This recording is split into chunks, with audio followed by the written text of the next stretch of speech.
Let's say you're a leader in an organization and your team is in a lot of turmoil because of messaging either internally or externally, and they're trying to navigate all this and they're struggling. How could some of these things be applied in that real world type situation?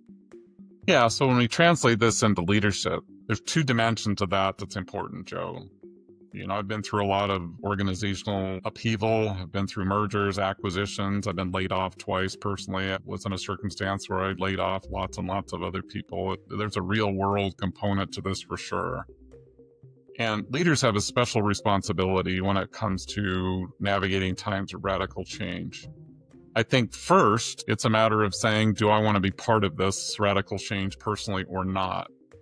That is the first question. So another example from my life, I was offered a really great job when I was very young. It meant moving to another city, and all I had to do was lie about a merger and acquisition issue that was about to face my staff. That's all I had to do. But just to train myself. I said, no, this is not for me. So there's an opt-out option as well that I think is important for people to navigate. The second, I guess that's the first thing, and then there's two other things.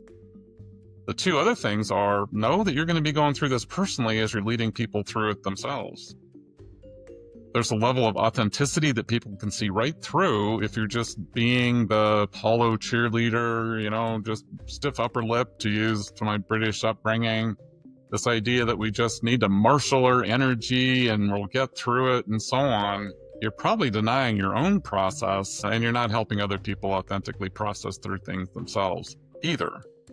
So first, you need to realize that you're in the midst of it yourself. If there are significant issues that are happening, and how to be able to not separate completely, but there's a level of compartmentalization that's important, and authenticity as a leader that's necessary.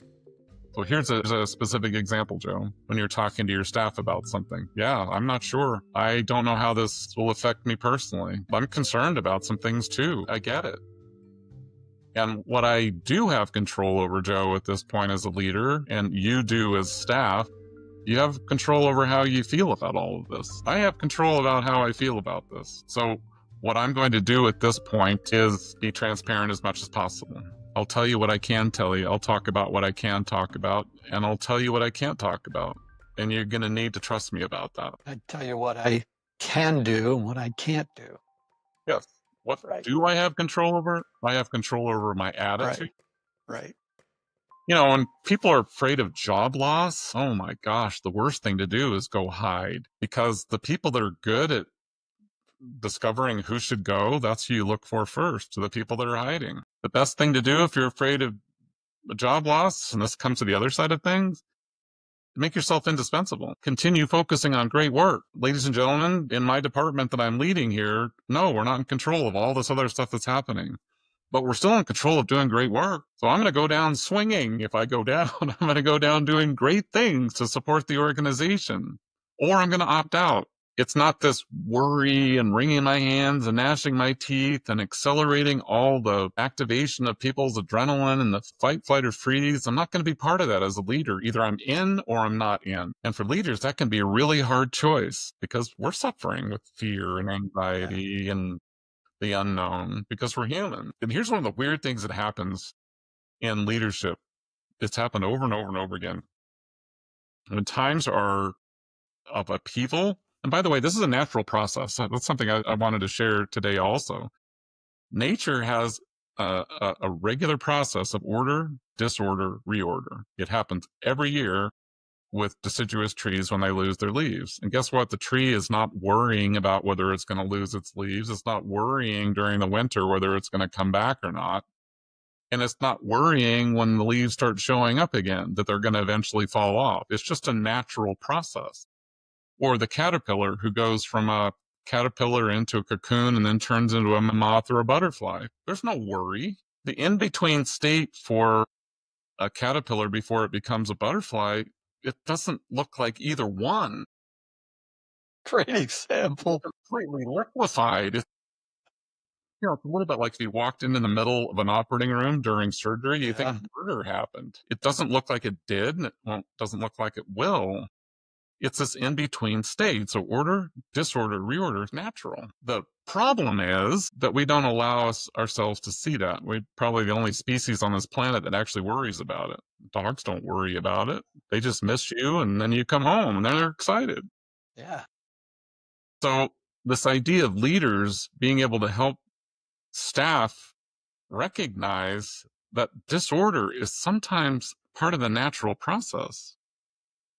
And holding on to things the way they were, that's not natural. You know, we can get into real philosophical conversation at some point about this idea of impermanence, but nothing designed to last. As you were talking about that situation, that leadership situation, since I am a coach, I wanted to say an empathetic leader should be coaching their staff on how to look at things and clarifying what's real and what's not real, being transparent about their capabilities to help them through the process, what their limitations are.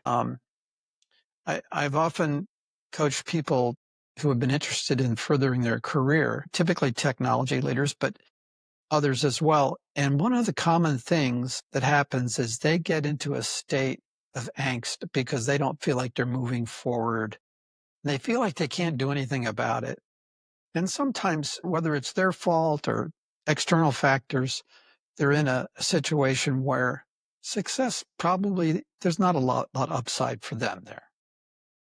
Yet they still feel like there should be. And, you know, you can offer suggestions on how you can do the things that help you stand out, all the typical things, manage your relationship with your boss. But underlying all of it, they are disempowered in a state of angst and almost panic, and they don't know what to do. And I have actually said to people before, you have a choice. You can stay and change your mindset, or you can leave, or you can work. Maybe there's a third choice, or you can change your behaviors to stand out, but you may still end up feeling the same way. That's reality. So there's the world you want, and then there's the world that really is.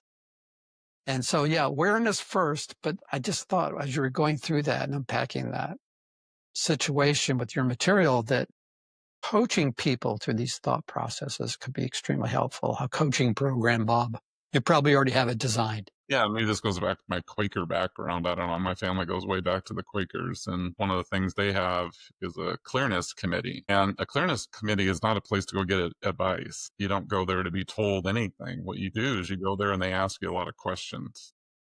And it's the idea for you to be able to get clear about the direction that you're in and why.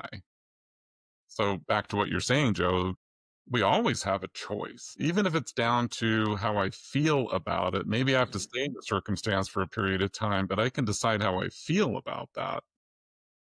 No one is in control of my feelings except me. And that's, again, getting out of the echo chamber when people are trying to make you feel a certain way. But opt out, that's a powerful thing when people are in the midst of something that's very, very challenging to deal with. This, again, is a pretty deep philosophical, but there's this idea of opting out is not failing. They could argue that it's probably the best choice. Yes. In certain circumstances, like the example you gave, but many others. Often it's the best choice when you're being asked to do something that is immoral or unethical or illegal. You know, something that violates your personal set of values. Whenever you do that, you don't get it back. What happens when you cross the line is you betray a little bit of yourself. So when I'm coaching people, Joe, that's the question I ask them. Are you betraying yourself in some form or fashion by remaining in the circumstance that you're in, or potentially staying in the same thought process that you're staying in? And if the answer to that is yes, it's like, that's a pretty clear indication to me that opting out is a good idea. Alternatively, maybe you're making it all up. The circumstance isn't even real and it doesn't belong to you. And you're putting all this bias and all this conditioning on top of somebody that doesn't deserve it. But I find that a lot in mergers and acquisition work and reorganizations, is people have a feeling in general that radical type of change is just going to be bad. It becomes a self-fulfilling prophecy. it's like somebody reached out to me. They're applying for a job in a place where I have some relationships and some knowledge. I gave them a tip. Take a look at this organization's values and connect your resume and your interview to their values. It'll make a big difference for you. It's like, well, that's a good idea. Pretty basic, actually. Yeah. It's something that maybe we should do every day when we show up at work, is to say, how can I help push the mission of the organization forward? So all that's kind of in the category, Joe, of what to do as a leader.